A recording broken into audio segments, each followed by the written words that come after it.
Na sporedu je zdaj predstavitev, ki smo jo poimenovali Kako graditi dolgoročno vrednost za sponzorje, v kateri se bo naš naslednji gost osredotočil predvsem na primere iz prakse in sicer na uporabo osebnostnih pravic športnikov v Sloveniji. Zato zdaj na oder vabim Blaža Tomažina Bolcerja, našega strokovnjaka za športno pravo. Blaž, ja, tule. Mislim, da mikrofon že deluje. Lahko stojiš. Lepo pozdravljen. Preden nadaljujete, poglejmo, imamo, mislim, da pripravljeno eno slajdo vprašanje, tako da, draga publika, spet vabljeni k sodelovanju. Sicer vprašanje je kratko in jedrnato, kaj menite o sponzorskih pogodbah, 4 možnosti, tako da izberite tisto, ki vam je najbližje, torej prva možnost, ali sponzorske pogodbe jasno opredeljujejo odnose med sponzorirancem in sponzorjem, potem ali so to odlična podlaga za grajenje odnosov, ali to prekomerno posega v pravice športnikov, oziroma važne so finance in potem šele vse ostalo. Blaž, kaj menite recimo vi o tem vprašanju oziroma možnih odgovorih? Vidimo zelo raznoliko, ampak vendarle večina tistih, ki pravijo, da je to dobra podlaga za neko dolgoročno partnerstvo. Če so bili vsi iskreni, je to zelo dobro. Dobro, super. Tako da, hvala lepa, draga publika, za tele odgovore. In ja, v bistvu lahko na teh odgovorih tudi pravzaprav vidimo, da sponzorstva niso več enodimenzionalna, da pravzaprav gre za to, da zahteva jasnost, hkrati pa seveda tudi neko zaupanje in pa prostor za prilagajanje. Tako da o tem bomo govorili v nadaljevanju, tako da, Blaž, predajem besedo. Izvolite. Hvala lepa. En lep pozdrav vsem skupaj. Hvala lepa organizatorjem za povabilo in predvsem za prepoznanje mogoče pomembnosti teme in sicer športnega prava, uporabe osebnostnih pravic. Sicer je naslov v današnji agendi Kako graditi dolgoročno vrednost za sponzorja. In ko sem razmišljal o tem, kaj dejansko bi lahko bil predmet današnje kratke predstavitve, ki med drugim bo zelo težavna, ker Vesedina loči do kave in rogljička, sem razmišljal, da v bistvu so to ravno osebnostne pravice. Ker namreč, kaj lahko športniki oziroma športne organizacije ponudijo svojim sponzorjem? Na eni strani imamo seveda športni rezultat, ki ni zanemarljiv, in na drugi strani imamo osebnostne pravice oziroma intellectual property rights, če govorimo za športne organizacije. In ravno takrat, ko športni uspehi mogoče niso takšni, kot bi si jih želeli, ali to pomeni, da še niste tam, oziroma da so mogoče nižji od preteklih sezon, je zelo pomemben poslovni del. Se pravi, kaj športnik, športna organizacija dela izven igrišča. Se veste, mislim, da že, bi rekel, 10 let vsi govorimo, šport je velik biznis. Ampak se dejansko zavedamo, kaj to pomeni, ali to sem mislimo, ja, ful je denarja v športu in zato je velik biznis. Ne. Dejansko je velik biznis zato, ker se razvijajo blagovne znamke. Pomembno je razvijati blagovno znamko. Vsak športnik sam je sam svoja blagovna znamka. In če govorimo o tem, da ste sami svoja blagovna znamka, to pomeni, da morate najprej poskrbeti za svoje osebnostne pravice. Kdo je lastnik osebnostnih pravic? A je lahko lastnik osebnostnih pravic klub? A je lahko lastnik osebnostnih pravic neka agencija? Ne. Samo vi ste lastniki osebnostnih pravic in celo vaše osebnostne pravice so zaščitene po ustavi.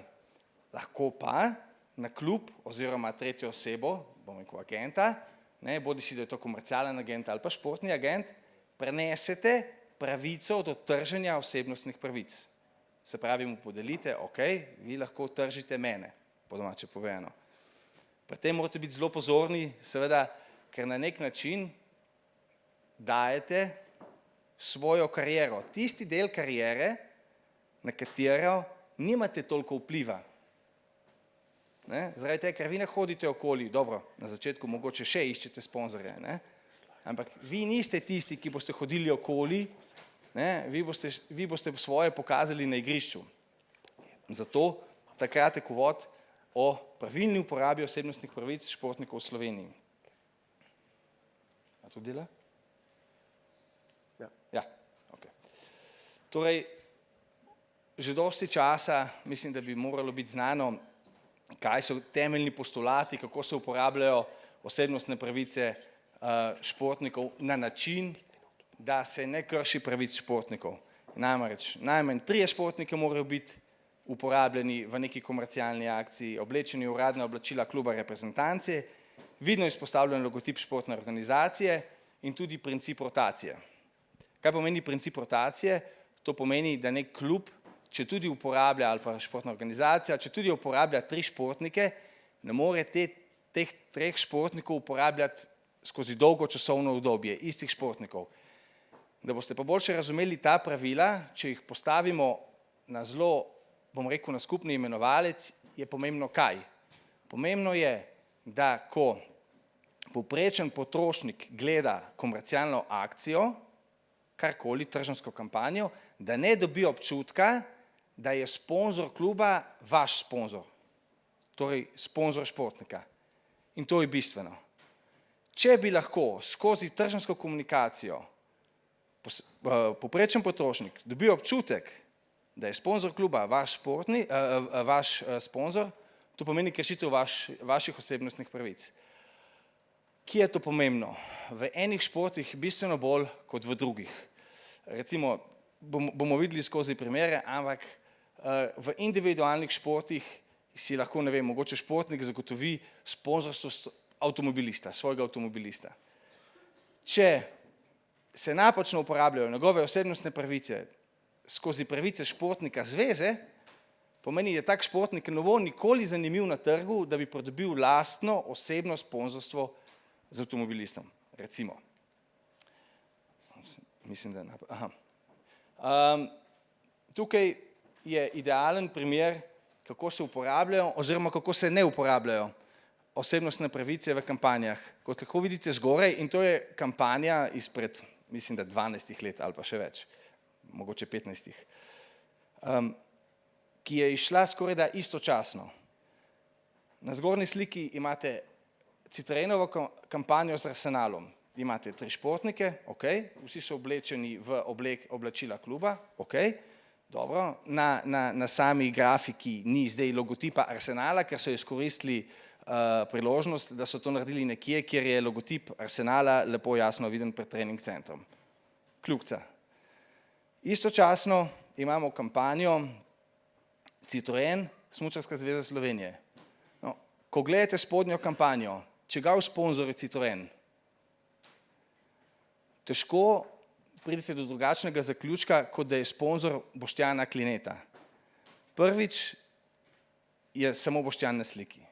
Drugič je v oblačilih Citroena. Tretjič je dal še svoj podpis. Nikjer nobene niti navedbe Smučarske zveze Slovenije. Torej, to je čisto jasno, kako zgornji primer vam kaže, kako se uporablja, spodnji, kako se ne uporablja. To govorim tako za strani športnih organizacij, kakor strani športnikov. Kaj se zgodi, recimo, da športna organizacija uporabi športnika na način, kot je bil tukaj uporabljen Boštjan Kline, in potem se oglasi agent od Klineta in reče, čakajte, vi tega ne smete delati. Nimate pravice na tak način uporabiti. Mislim, to je zelo velik reputational damage, tako za sponzorja, kot za zvezo. Zaradi tega, ker pravno gledano bi lahko Kline, če bi želel, zahteval umik celotne kampanje.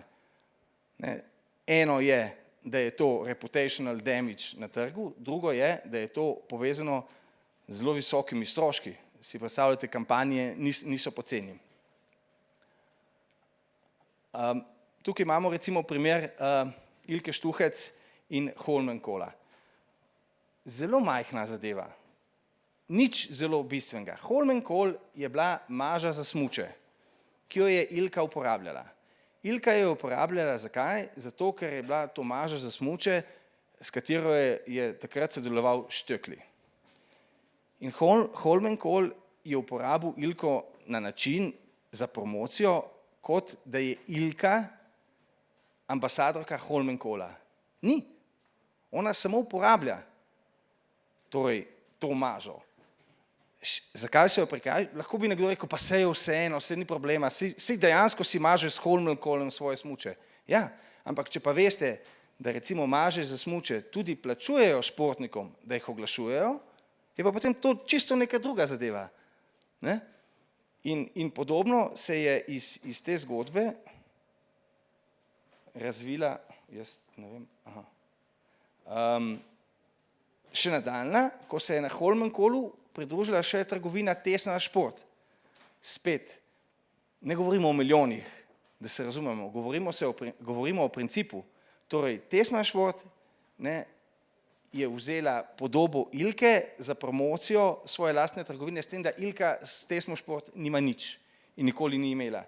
Torej, tukaj gre za klasičen primer napačne uporabe osebnostnih pravic športnika. Naprej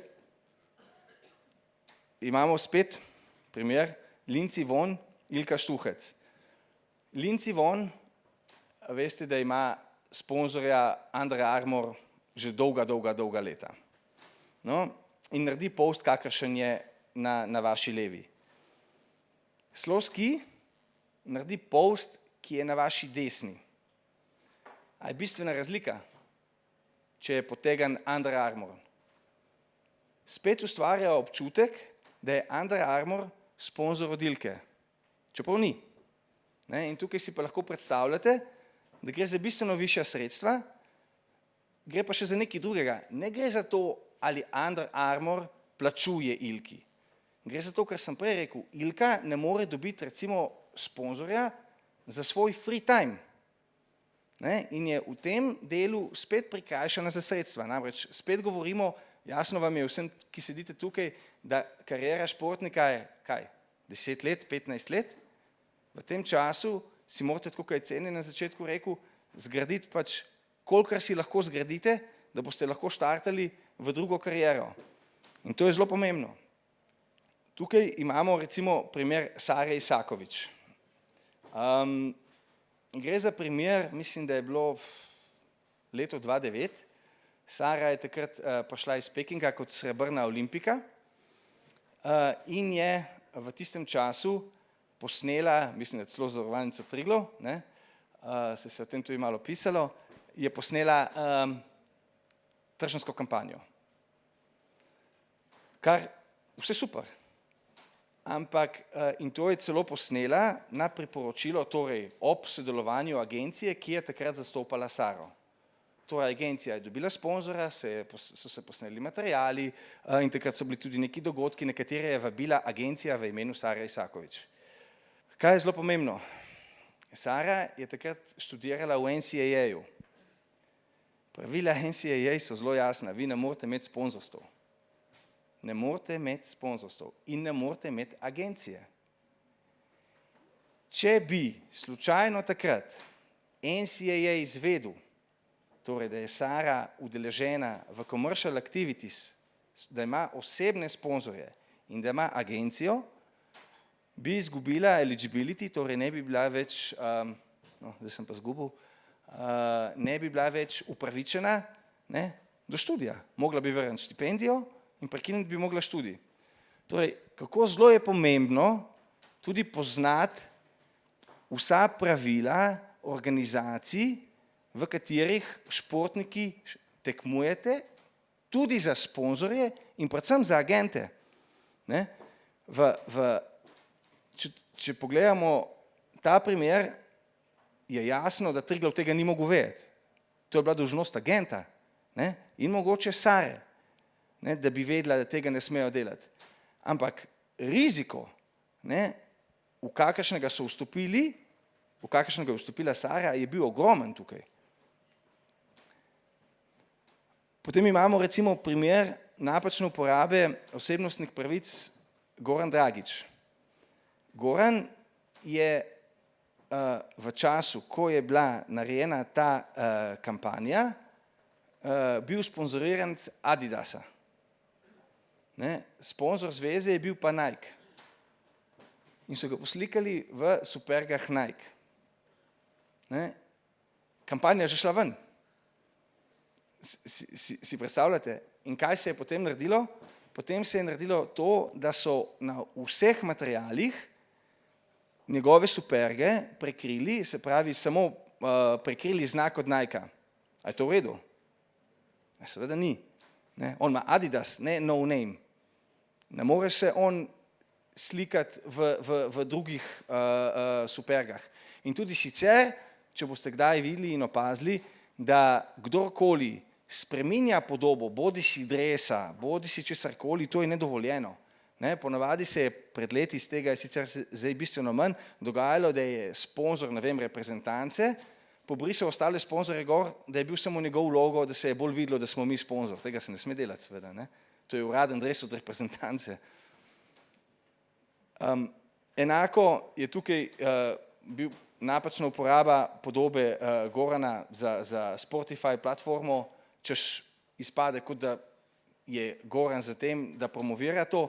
In predvsem je spet tukaj zelo pomembno, kar smo se prej pogovarjali pri Ilki, uporabili so, to je bilo za Evropsko prvenstvo v Ljubljani, Goranovo podobo, sicer vidite v dresu slovenske reprezentance, za solo.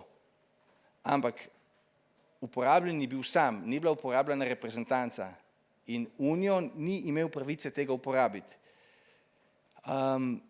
Bila je zelo, bom rekel, neugodna situacija, ker smo zahtevali umik. Zdaj si lahko spet predstavljate, kaj to potegne za sabo, ampak hvala Bogu, ker je to, gre za blagovno znamko oziroma sponzora, ki je, bom rekel, dolga leta bil sponzor Košarkarske zveze, se je lahko našla rešitev, tako da so pa skočili še k Gogijevemu kampu in se je potem na ta način to rešilo. Ampak če pa te možnosti ne bi bilo, ne, je pa to zelo velika škoda, tako kot sem rekel, ne, na ugledu in finančna. Pri uporabi osebnostnih pravic pa je zelo pomembno tudi, če si pogledamo tale jumbo plakat, kjer so torej, koliko jih je, 5 športnikov, 5 smučarjev. Ne? Kdo je sponzor Sloskija? Po vaše tukaj, z tega plakata. Verjetno Intersport, ne? Pa ni. Je samo Under Armour. Ker Under Armour prodaja svoje izdelke tudi v Intersportu, je dovolil Intersportu, v redu, naredite vi oglas, pa dejte vi še svoj brand gor. Sej, mislim, da potem, ker smo se zdaj pogovarjali, razumete, da ne more Intersport dati še svojega branda gor. Intersport ni sponzor nobenega od teh športnikov in niti smučarske zveze. Ne? Se pravi, čisto nekaj drugega bi bilo, če bi bil tak enak plakat z velikim logotipom Under Armour in bi pisalo, to lahko kupite pa bi bilo v Intersportu, Hervisu in vseh ostalih outletih. Čisto nekaj drugega. S tovornjakom na Eurobasket v Litvo. A mi poveste, kdo je sponzor bil v tistem času avtomobilistični sponzor Košarkarske zveze Slovenije? Sem tle, gledajte. Mercedes, ne? Ja, pa je bil BMW. Ne? In to je ena izmed, in to, nezavedno, seveda ni bilo to zavedno, ampak kar je lesson learned, ko se delajo akcije, je treba biti pozoren, na kakšen način se te akcije delajo. Pred kratkim smo imeli eno zelo podobno težavo, ki je izpadla, kot da želi sponzoriranec kršiti, torej sponzorirati za eno blagovno znamko, kršiti svoj dogovor, ker je bil en kolesar, ki se je vozil po trgovini in sponzor je bila trgovina. In so mu dali različne izdelke. In nezavedno so mu dali tudi vodo, čisto navadno vodo, brez kakršnega koli dodatnega pomena. Ampak ta kolesar je že imel svojega sponzorja z področja vod, ne? In je promoviral drugo blagovno znamko. Čisto nevede in nehote, ampak škoda pa lahko nastane zelo velika. In zato je treba biti na to zelo pozoren. Tukaj je en dodaten primer odlične sicer kampanje, ki jo je Hypo vodil z Nogometno zvezo Slovenije, vidite, da je Samir Handanović dolga leta nazaj, ob vseh teh slikah se zavedam, da sem že star. Tako da, vse lepo, vse prav, ampak ko pride posameznik v banko, dobi občutek, da je Samir Handanović endorsa banko. Ne dobi občutka, če ni druge komunikacije in je ni bilo, ne dobi občutka, da gre za nogometno reprezentanco, ampak gre občutek, tudi Samir je bil takrat, bi rekel, največja zvezda mogoče, dobi občutek, Samir podpira našo banko. Ni res. In tukaj je treba biti pazljiv. Zdaj bi pa še zaključil mogoče z dvema primeroma in sicer večkrat imate verjetno v pogodbah, koliko social media posts morate narediti, pa da jih morate sami narediti, pa na kakšen način jih je treba narediti. In moram reči, da iz izkušenj, ko se pogovarjamo s sponzorji, sponzoriranci, športniki, tudi pri zastopanju športnikov, je vedno težava tukaj. Zaradi tega, ker športniki rečejo, joj, jaz ne vem, kaj dati, zakaj moram jaz pisati. Na drugi strani sponzorji dajo dostikrat iztočnice, ampak ni neke, bom rekel, mehkobe v komunikaciji. Se to naredi preveč kot obveznost. Dejstvo je, da sponzor vas sponzorira zakaj? Ker si želi prenos vaših vrednot na svojo blagovno znamko. Želi si, da bi se to odsevalo. In zato mora biti, karkoli delate na socialu za sponzorje, mehko, mora biti vaše, mora biti pristno. Sicer verjetno lahko doseže tudi kontraučinek. In recimo en zelo posrečen primer, tak je bil Ilka, je imela dolga leta, je bil velik njen sponzor družba verige, ki delajo ne samo zimske verige, predvsem vse druge možne verige na svetu, ampak recimo ta, če lahko mogoče prvi link, ta objava je bila zelo dobro sprejeta in to je Ilka, ne inscenirano.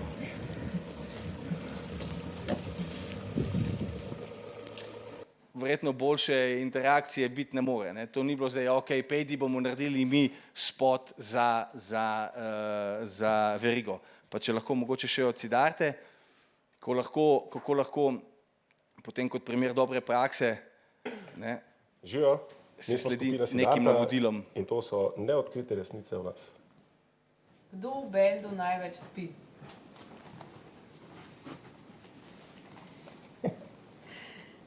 Kdo si vzame največ časa, da se uredi pred nastopom?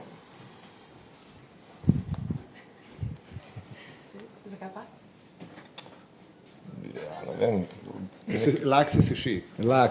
Se moram zlakirati v but, ker imam dosem gor te čevlje. Rad pa mir in ga rabim največ. Kdo bi najlažje preživel apokalipso? Najmlajši. Ja, recimo. Zakaj? Ker je najmlajši. Največ. Močo. Kdo ponavadi na turneji ali pa po koncertu? Kar je zelo pomembno pri tej komunikaciji je, da obstaja, in jaz mislim, da še posebej, če govorimo o Zavarovalnici Triglav, obstaja ogromno priložnosti, ker lahko ste res kreativni. Sigurno, ko pada toča, vedno postate vsi, pri nas je padala toča. Samo še en funny quote date na Zavarovalnico Triglav in ste zmagali. In je fulova komunikacija. Ko vam poči guma na avtu, itak slikate in nekomu pošljete, ali kaj se jim je zgodilo, ali pa celo postate na social media. Izkoristite to priložnost, ker mislim, da vam ponuja ogromno dobrih priložnosti v vsakodnevni situacije, da to delate. In recimo eno tako šanso imate že danes, ker lahko čisto na easy, ne sponzorska objava, naredite ful dobro post z današnjega dogodka, na kakršenkoli način. S tem sem jaz zaključil, če so kakšna vprašanja. Super, hvala lepa Blaž, aplavz za Blaža.